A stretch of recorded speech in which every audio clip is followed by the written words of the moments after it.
Mukesh has sent us some very, very important information about the investigation and about the key questions that the CBI at this moment is probing. Let me very quickly, before I go to Mukesh, take you to those questions, ladies and gentlemen. What was the hurry to dub the death as suicide is what the CBI is questioning. The former, in fact, principal of the hospital. Why was the crime scene, in fact, why was the family not given full facts? Why did it take so much time for them to be, in fact, told about this? Why was the victim's family informed late? And also, why was the body of the victim not shown to the family? Why was it shown after a lot of delay? These are key questions that the CBI is asking. What were the security measures at the hospital? Being the principal, he was in charge to provide the security for all the students and the patients also there. So the CBI, in fact, wants to know what was the principal, in fact, at this Sandeep Ghosh was doing on all these measures. Mukesh, सबसे पहले फटाफट मैं आपसे समझना ये चाहता हूं, CBI की इन्वेस्टिगेशन काफी अहम मोड़ पर है। क्या ये कह सकते हैं कि जो कल्प्रिट को, जिसको इन्होंने अरेस्ट किया है, उसके अलावा भी और लोगों की गिरफ्तारी हो सकती है, इंक्लूडिंग ये जो प्रिंसिपल है जिनसे सीबीआई लगातार पूछताछ कर रही है? देखिए, जो केस है वो बिल्कुल अभी एफआईआर ओपन है और अगर ऐसा कुछ लगता है कि इसमें और भी लोग इन्वॉल्व हैं तो निश्चित तौर पर सीबीआई उन्हें गिरफ्तार करेगी।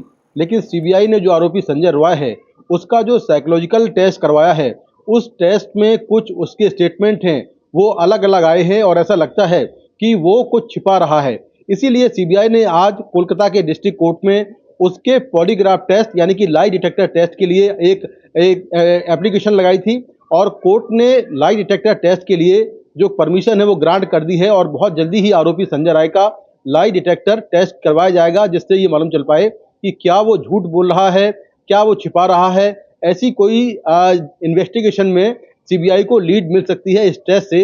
हालांकि ये जो टेस्ट होते हैं ये कोर्ट में एडमिसिबल नहीं होते हैं। दूसरा, जो संदीप घोष है जो कि इस कॉलेज का पूर्व प्रिंसिपल है और घटना के वक्त वहां पर प्रिंसिपल था, उसने जो विक्टिम फैमिली है, जो डिसीज की फैमिली है, उसके परिवार को जानकारी देर से क्यों दी? जब उसके परिवार के लोग वहां पर पहुंचे तो उनको कई घंटों बाद शव दिखाया गया और उनसे ये कहा गया कि लड़की ने सुसाइड किया है। तो ये सारी बातें आखिर क्यों की गई और इस घटना के तुरंत बाद प्रिंसिपल ने इस्तीफा क्यों दिया? वहां पर सुरक्षा को लेकर क्या इंतजाम थे? ये सारे सवाल उससे पूछे जा रहे हैं। आज उससे क्वेश्चनिंग का चौथा दिन है और उससे लगातार पूछताछ चल रही है।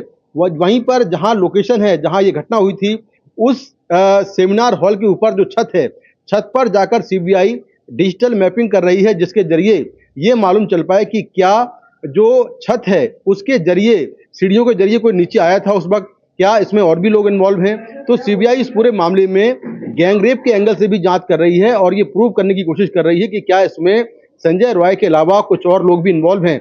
जो विक्टिम फैमिली है, उनके जो परिवार के लोग हैं, उनके जो मदर फादर हैं, उनके स्टेटमेंट भी आज दोबारा से रिकॉर्ड किए गए हैं। जो डिसीज के जो दोस्त हैं, डॉक्टर्स हैं, उनके स्टेटमेंट भी रिकॉर्ड किए गए हैं। तो डिजिटल मैपिंग के साथ साथ जो साइंटिफिक टेस्ट हैं वो किए जा रहे हैं, जिससे कि इस केस की जांच को आगे बढ़ाया जाए।